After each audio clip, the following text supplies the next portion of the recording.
Hi, and welcome to today's football news. Cristiano Ronaldo wins the crowd over with a chant in Arabic. Cristiano Ronaldo is an idol for many, and he knows how to keep the masses happy. At his Al Nassr unveiling, he got extra cheer from his new fans for speaking in their own language. Fans might have been expecting his famous cry of "See you," but it was nowhere to be heard. He did have words of thanks, though, for his warm welcome in Saudi Arabia. Ronaldo's presentation ceremony at Al Nassr Stadium was spectacular, with a large crowd cheering loudly and chanting his name after a show of lights and pyrotechnics. Images from the event looked more like a trophy celebration than a player unveiling. Ronaldo spoke in English, talking about the quality of the Saudi league and expressing his desire to make people happy. He also greeted youngsters from the club's academy, kicked balls into the stands, and smiled for photos with his family. Footballers in Iran were detained for partying with alcohol and women. A few days ago, a group of current and former Iranian footballers were detained by authorities for organizing a party involving alcohol and women. Islamic law prohibits the drinking of alcohol. The identity of the players detained is unknown,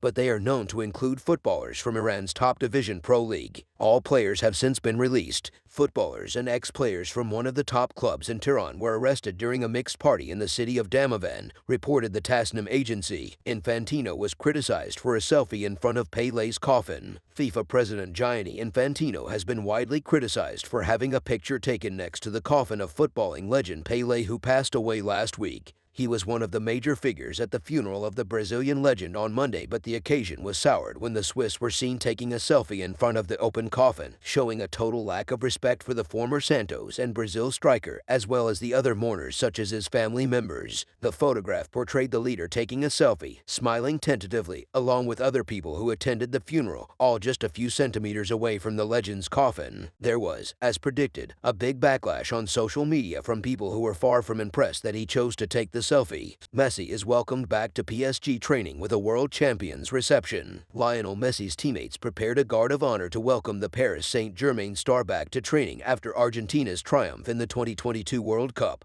The Albiceleste beat France on the penalties to celebrate their first World Cup success since 1986, and Messi netted a brace in the final, with his PSG teammate Kylian scoring a hat-trick to send the game to a shootout. After Argentina went on to win it, the former Barcelona captain was given some days off to celebrate his success in his home country, but he has now returned to training on Wednesday morning. As he did so, the club made sure to make him feel warmly welcomed, even though they are the team of the capital city of the country he defeated in the final. The controversial reason behind Neymar not being at Pelé's funeral. It was not lost on many people that Neymar did not attend the funeral of footballing legend Pelé on Monday. Pelé is regarded by many as the greatest player to ever play the game, and it was a very sad day when he passed away at the age of 82. A 24-hour public wake was held at the Stadium of Santos, the club where he played for the majority of his career and scored so many goals. Hundreds of people, some from other Brazilian cities, lined up early in the morning outside the Vila Belmiro Stadium, and even Gianni Infantino, the FIFA president, traveled to Brazil. The same cannot be said of current Brazil star Neymar,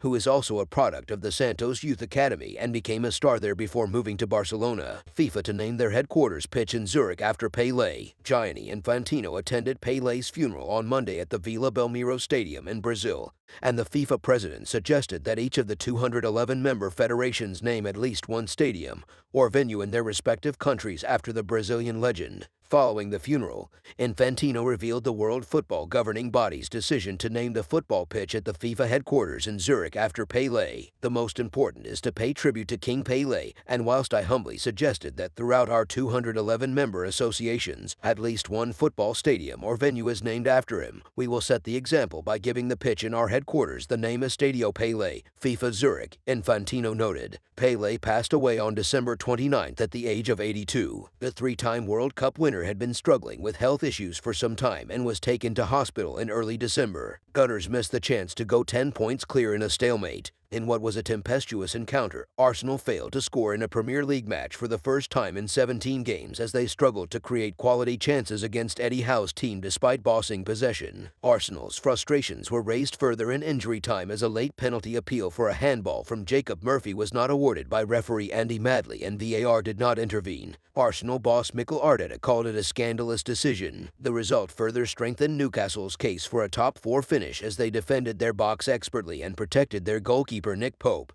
Howe's side remains the best defense in the Premier League this season, conceding just 11 goals and keeping 10 clean sheets. It was the tune that created the best opening in the match just before the break, but Joelinton's header from 4 yards somehow missed the target. Arsenal is now 8 points clear of Manchester City, who play Chelsea at Stamford Bridge on Thursday night. West Ham joint chairman David Gold has died at the age of 86 following a short illness. A West Ham statement read, "It is with deep sadness that West Ham United FC confirmed that our beloved joint chairman David Gold passed away on Wednesday morning following a short illness. David Gold, 86, died peacefully with his devoted daughters, Jacqueline and Vanessa, and his fiancée Leslie by his side." Gold had been in joint charge at West Ham with David Sullivan since 2010 when the pair purchased a controlling stake in the club. That's all for today. Like and subscribe.